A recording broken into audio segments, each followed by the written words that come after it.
Assalamualaikum warahmatullahi wabarakatuh. Perkenalkan nama saya Gita Frida Andriana dari kelas B1A. Di sini saya akan mempresentasikan hasil kerja saya, sumber daya manusia. Pengertian sumber daya manusia.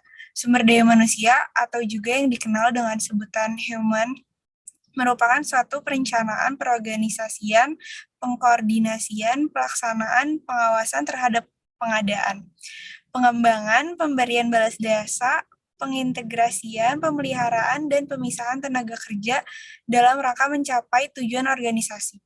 Sumber daya manusia menjadi penting karena akan memberikan dampak yang signifikan bagi kemajuan perusahaan.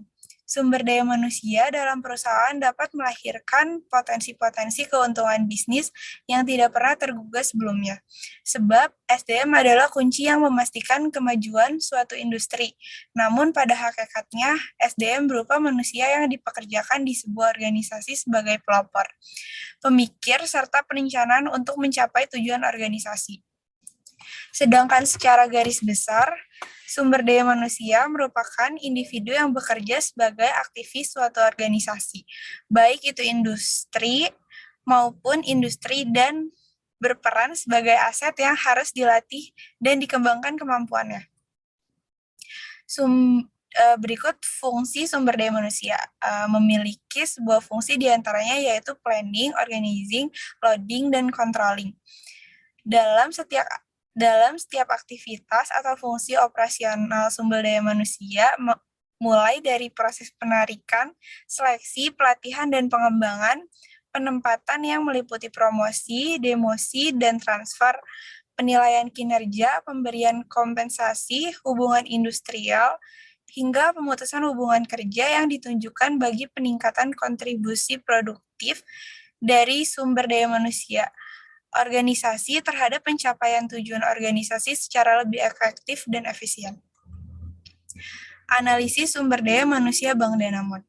PT Bank Danamon di Indonesia merupakan salah satu bank swasta terbesar di Indonesia.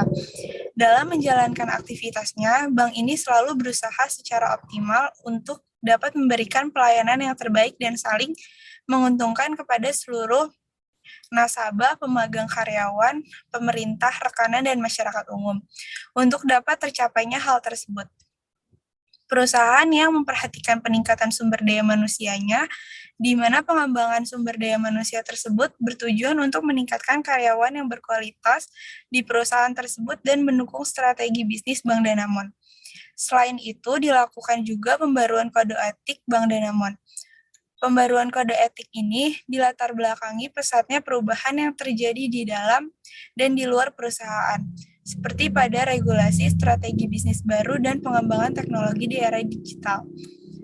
Pembaruan kode etik bertujuan meningkatkan integritas dalam komitmen bersama antar manajemen dan pekerja untuk menjaga nilai-nilai budaya perusahaan. Dapat memitigasi resiko-resiko baru hingga meningkatkan kepercayaan nasabah, regulator, dan pemangku kepentingan lainnya. Analisis organisasi. Bank Danamon memiliki kualitas organisasi pengembangan sumber daya manusia yang sangat baik. Hal itu dikarenakan mereka memiliki standar yang cukup baik dalam pengembangan talenta mereka. Pengembangan tersebut dimulai dengan tahapan employer branding yang berkualitas, rekrutmen yang terstruktur, pelatihan dan pengembangan kompetisi atau pendidikan yang baik, employee engagement yang memiliki peningkatan dan pengembangan talent, manajemen, dan karir karyawan. Hal tersebut juga didukung oleh visi dan misi perusahaan yang menyatakan bahwa mereka bertekad Bank Danamon menjadi pilihan terbaik sebagai tempat bekerja dan dapat diakui sebagai perusahaan kinerja tinggi dan perusahaan tempat pengembangan karir bagi para karyawan.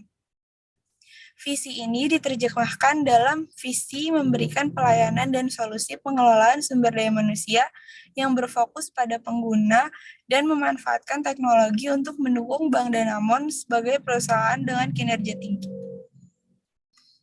Sekian yang dapat saya sampaikan, kurang lebihnya mohon maaf. Wassalamualaikum warahmatullahi wabarakatuh.